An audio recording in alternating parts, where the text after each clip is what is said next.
दोस्तों नमस्कार।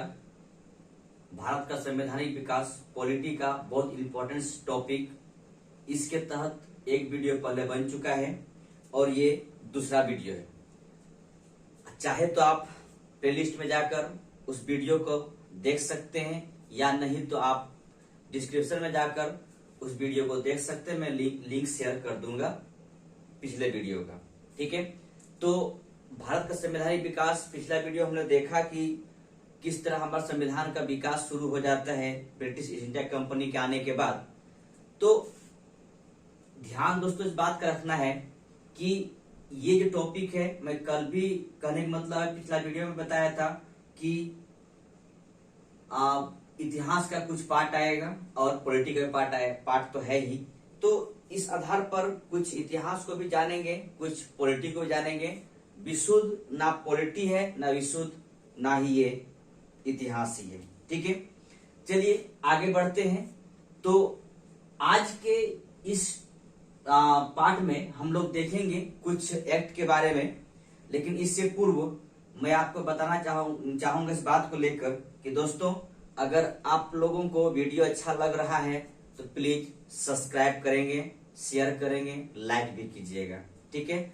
और अगर अच्छा लग रहा तो जरूर करेंगे, ठीक है। तो आज हम लोग पहला एक्ट देखेंगे। वो एक्ट है 1773 का रेगुलेटिंग एक्ट। दोस्तों 1773 का रेगुलेटिंग एक्ट के तहत में जो बहुत ही इंपॉर्टेंट चीज है उनको हम लोग देखेंगे, जानेंगे और उनके बारे में कुछ समझने की कोशिश करेंगे। दोस्तों इतना तो याद रखेंगे कि जो भी मैं आपको यहाँ पर दे रहा हूँ, कहने का मतलब है फैक्ट के तौर पर या अवधारणा बेस्ड, वो आप बहुत मैं रिसर्च करने के बाद 10 किताब को देखने के बाद जो भी ऑथेंटिक है मैं उसको दे रहा हूं, ठीक है। और आप तक पहुंचाने की कोशिश कर रहा हूं। लेकिन आप लोग बस जुड़े रहिए। आप लोग का जो भी क्वेरी है आप कमेंट कर सकते हैं कि आप इस टॉपिक को शुरू कीजिए, ऐसा है वैसा है। मैं कोशिश करूंगा आपके बातों को ध्यान में रखते हुए आगे बढ़ूं। दोस्तों एक बात और ध्यान रखेंगे कि जो भी मैं कर रहा हूं ये मेरी दिली तमन्ना है पढ़ाने की, और कहने का मतलब है कि कुछ अपने को आप तक अपनी बात को पहुंचाने का। तो आप लोग जब तक कमेंट नहीं करेंगे तो हो ना हो मुझे समझ में नहीं आ रहा है कि आप लोग कितना मेरी बात को आप लोग को समझ में आ रहा है कि नहीं आ रहा है। तो आप लोग इस बात पर कमेंट करेंगे तो मुझे अच्छा लगेगा और कमेंट कीजिएगा आप लोग, बस मेरा यही आप लोग से रिक्वेस्ट है। तो आज पहली जो एक्ट है वो है 1773 का रेगुलेटिंग एक्ट। दोस्तों एक बात देखिए, यहाँ पर लिखा हुआ है रेगुलेटिंग एक्ट। रेगुलेट करना था, किसको करना था? ब्रिटिश ईस्ट इंडिया कंपनी को रेगुलेट करना था।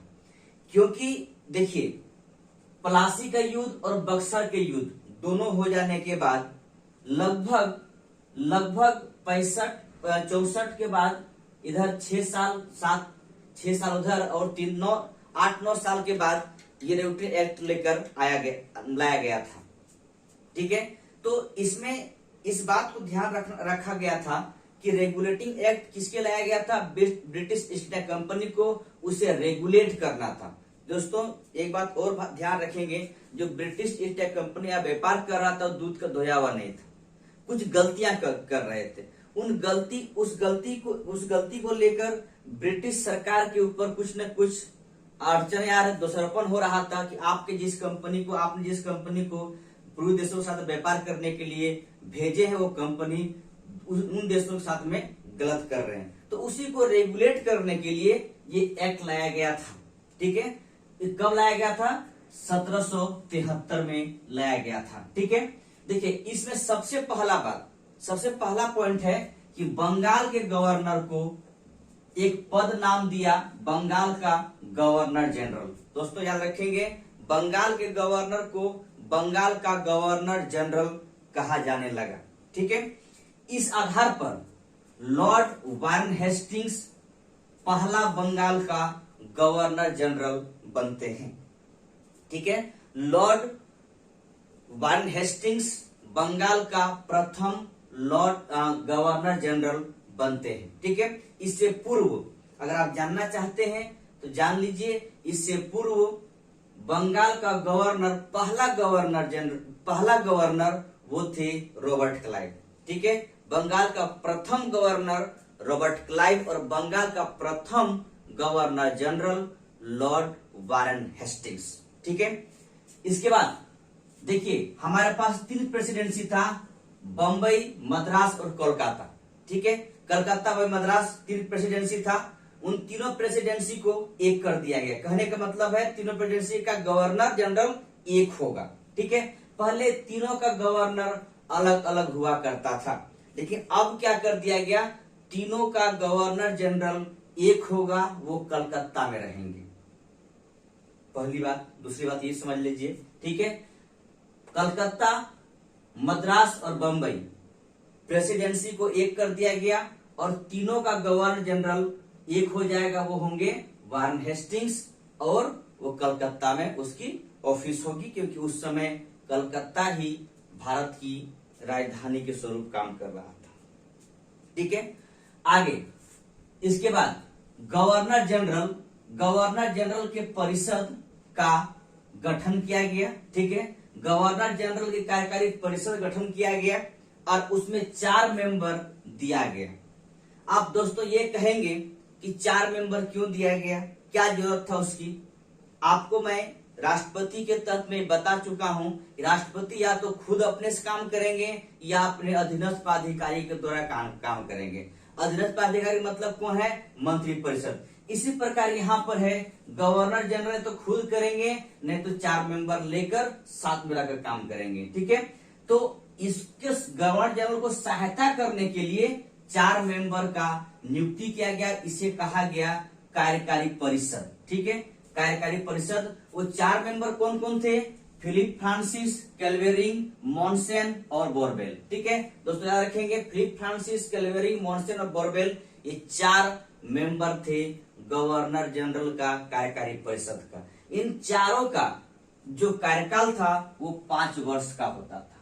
ठीक है, इन चारों का कार्यकाल 5 वर्ष का होता था, यानी कहने का मतलब है कि कार्यकारी परिषद का जो कार्यकाल था, मेंबर का कार्यकाल था, वो 5 वर्ष का था। इसको हटाने का, इन 5 वर्ष से पूर्व इसको हटा सकते थे, लेकिन कैसे?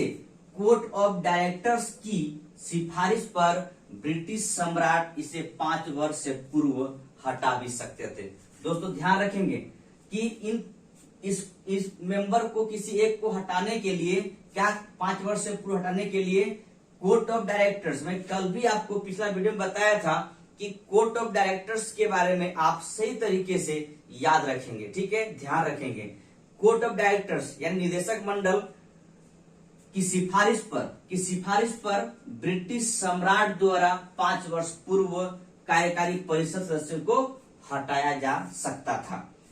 इसी अधिनियम के, इसी एक्ट के तहत में कोर्ट ऑफ डायरेक्टर्स का जो कार्यकाल 1 वर्ष का होता था, उसको ही बढ़ाकर 4 वर्ष कर दिया गया। इसी एक्ट के तहत में कोर्ट ऑफ डायरेक्टर्स का जो कार्यकाल 1 वर्ष का होता था, उसे बढ़ाकर 4 वर्ष कर दिया गया। दोस्तों ध्यान रखेंगे। ठीक है, आगे सबसे इंपॉर्टेंट, ये क्वेश्चन कितनी बार एग्जाम में पूछा जा चुका है, यहां से लेकर छोटा सा कहा जाता है क से क्लर्क और क से कलेक्टर भी होता है। ठीक है, तो क्लर्क से कलेक्टर तक के एग्जाम में इस चीज को पूछा गया है कि सर्वोच्च न्यायालय जो कलकत्ता में स्थापना किया गया था, गठन किया गया था, वो भी समय था 1774 में किस एक्ट के तहत स्थापना किया गया था? तो ध्यान रखेंगे, रेगुलेटिंग एक्ट 1773 के आधार पर, अनुसार पर 1774 ईस्वी में सर्वोच्च न्यायालय की स्थापना किया गया था कलकत्ता में, और इसका मुख्य न्यायाधीश सर एलिजा इम्पे और अन्य न्यायाधीश के रूप में 3 मेंबर थे, वो था चेम्बर्स, लिमेस्टर और हाइड। दोस्तों ध्यान रखेंगे, मुख्य न्यायाधीश के रूप में एलिजा इम्पे और अन्य न्यायाधीश के रूप में चेम्बर्स, लिमेस्टर और हाइड, ये 3 नाम और याद रखेंगे। ठीक है, इसके बाद दोस्तों इतना याद रखने के बाद, इतना ध्यान रखने के बाद इसके बाद एक चीज आप ध्यान देंगे, यहाँ पर एक चीज लिखा हुआ, कंपनी के कर्मचारियों को निजी व्यापार करने और भारतीय लोगों से उपहार एवं रिश्वत लेने पर प्रतिबंध कर दिया गया था। दोस्तों कभी कभी मुझे लगता है कि भारतीयों को रिश्वत लेने का आदत नहीं थी, लेकिन जब से अंग्रेज मेरे पास आए मुझे लगता है रिश्वत लेने का आदत पड़ गया और आज भी चल रहा है। ठीक है, तो रिश्वत लेने का जो रिश्वत लिया जा रहा था अंग्रेजों द्वारा भारतीय लोगों से उपहार, देखिए बड़ा एक वर्ड है, अच्छा उपहार मैं दे रहा हूं। ठीक है, अब कहने का मतलब है कि आज भी शादी विवाह होता है, उसमें कहता मैं दहेज नहीं लेता हूं, मैं उपहार लेता हूं, मुझे गिफ्ट किया जा रहा है। ठीक है, गिफ्ट दिया जा रहा है, वो गिफ्ट आप उसको दहेज माने या उपहार माने ये आप खुद तय कर लीजिए। ठीक है, तो यहाँ पर उपहार दिया जा रहा था, रिश्वत दिया जा रहा था, उसे प्रतिबंध किया गया इसी एक्ट के तहत में। और दूसरी बात, निजी व्यापार को भी प्रतिबंध कर दिया गया।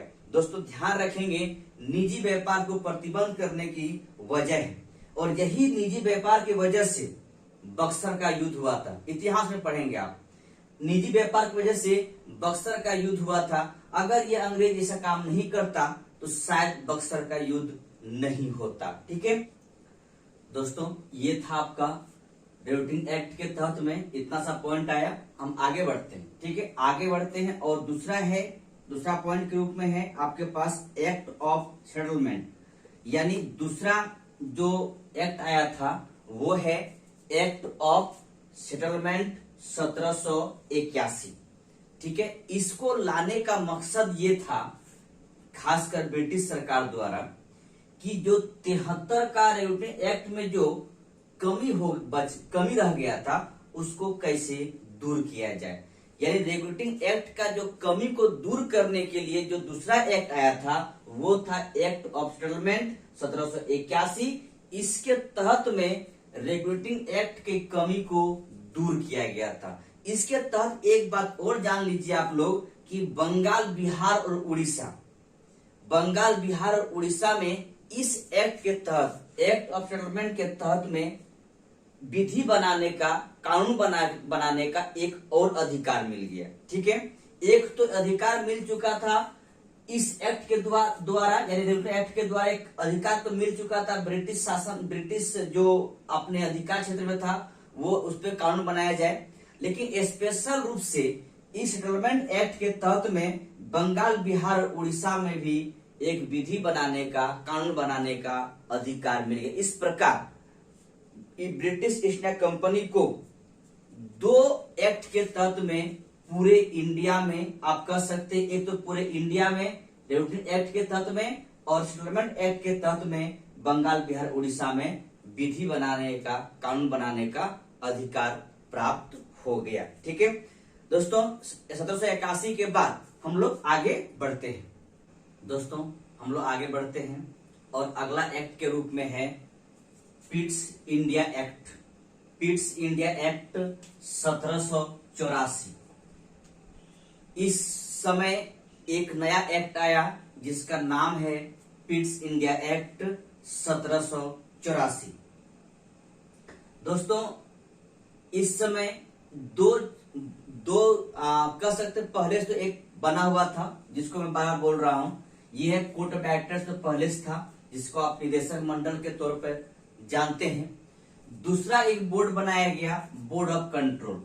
दोनों का काम अलग अलग दिया गया। ये आप पहले से पता है कि इसे कंपनी का व्यापारिक स्थिति को चेक करना था, देख रेख करना था, व्यापार कैसे चल रहा था। शुरू से मैं बताते आ रहा हूं कि कोर्ट ऑफ डायरेक्टर्स का काम था कंपनी की व्यापारिक गतिविधियों को देखना। ठीक है, और दूसरा है बोर्ड ऑफ कंट्रोल। इसका काम दिया गया कि राजनीतिक क्रियाकलापों की देखरेख करना। दोस्तों पता है कि उस समय ब्रिटिश ईस्ट इंडिया कंपनी क्या कर रहे थे, अपने क्षेत्र का विस्तार कर रहे थे। ठीक है, क्षेत्र का विस्तार किया जा रहा था। तो क्षेत्र का जब विस्तार किया जा रहा था इसीलिए इस बोर्ड को बनाया गया था, बोर्ड ऑफ कंट्रोल को। ठीक है, और कंपनी का जो कोड ऑफ डायरेक्टर्स था उसका काम तो पहले से तय था कि आप कंपनी का व्यापारिक गतिविधि देखेंगे, और इसका काम दे दिया गया राजनीतिक क्रियाकलापों का देखरेख करना। और ये दोनों बोर्ड 1858 तक यानी 1858 का जो अधिनियम आएगा उस वहां तक ये दोनों काम करेगा। ठीक है, ये भी एक तरह का देश शासन की तरह आगे चलेगा, यानी दोनों का अलग अलग काम दे दिया गया। एक व्यापार देखिए, दूसरा काम दे दिया गया राजनीतिक क्रियाकलाप को देखिए। और ये कब तक चलेगी? 1858 तक, यानी सिपाही विद्रोह के बाद तब तक चलेगी जब तक कि ईस्ट इंडिया कंपनी से पूरी का पूरी सत्ता क्राउन अपने हाथ पर नहीं लेने देते हैं। ठीक है, तो क्राउन अपने हाथ पे जो ही लेंगे इन दोनों संस्था को समाप्त करेंगे और उसके जगह में एक नई संस्था आएगा भारत सचिव के रूप में, एक नया पद आएगा वो भारत सचिव के रूप में। ठीक है, ये दोनों संस्था समाप्त करने के बाद आएगा भारत सचिव का पद। ठीक है, एक बात और ध्यान रखेंगे, बोर्ड ऑफ कंट्रोल में जो मेंबर हुआ करता था वो 6 मेंबर हुआ करता था, 6 मेंबर के तौर पर हुआ करता था। ठीक है, 6 मेंबर हुआ करता था। आगे चलते हैं। अभी अभी मैं बताया कि गवर्नर के कार्यकारी परिषद में 4 मेंबर हुआ करता था। ठीक है, अब यहां से 4 से घटाकर 3 कर दिया गया। ठीक है, गवर्नर के कार्यकारी परिषद का मेंबर 4 था, उसको घटाकर 3 कर दिया गया। ठीक है, क्यों किया गया इसका भी आप जान लेंगे क्यों किया गया। क्योंकि देखिए, मान लीजिए कि कोई विधेयक लाया गया, कोई कानून पेश करना है या पास करना है, तो वहां पे 4 और एक गवर्नर 5, जिधर 3 उधर बिल पास।